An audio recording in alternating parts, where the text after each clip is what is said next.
ఈరోజు నేను మా బాబుది బటర్ఫ్లై ప్రాజెక్ట్ వర్క్ ఇచ్చారు. యాక్చువల్గా అది ఇయర్ బడ్స్ యూస్ చేసి పెయింటింగ్ చేయమని చెప్పారు వాళ్ళ మేడము. యాక్చువల్గా అవి ఎలా చేయాలో మీకు మేము చేసి చూపిస్తాం. చూడండి, వింగ్స్ బార్డర్ అవుటర్ లైన్ చూసారండి. ఇక్కడ ఇలాగా డాట్స్ పెడతాం. చూడడానికి ఎలా చిట్టగా ఉన్నాయి చూడండి డాట్స్.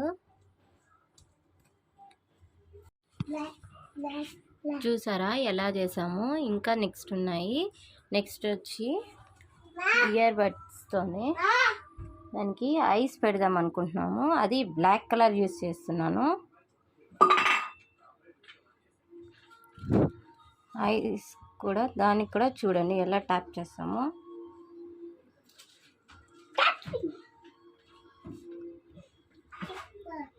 ఇలాగే నీట్గా ట్యాప్ చేసుకోవాలి. ఇటు సైడ్ కూడా ఈజీగా పోతుంది. మీ పిల్లలకి కూడా ఈజీగా క్రాఫ్ట్ వర్క్ చేసినట్టు ఉంటుంది.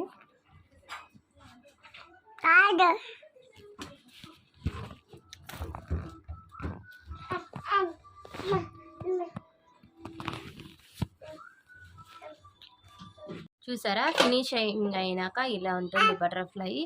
దీనికి మనము బ్రష్ అవసరం లేదు. దీనికి ఇయర్ బడ్స్ అవసరం లేదు. ఇయర్ బడ్స్తో చేయొచ్చు. పెయింట్ బ్రష్ అవసరం లేదు. ఈజీగా అయిపోతుంది. వాళ్ళ చేతులకి కలర్ కూడా పూసుకోకుండా.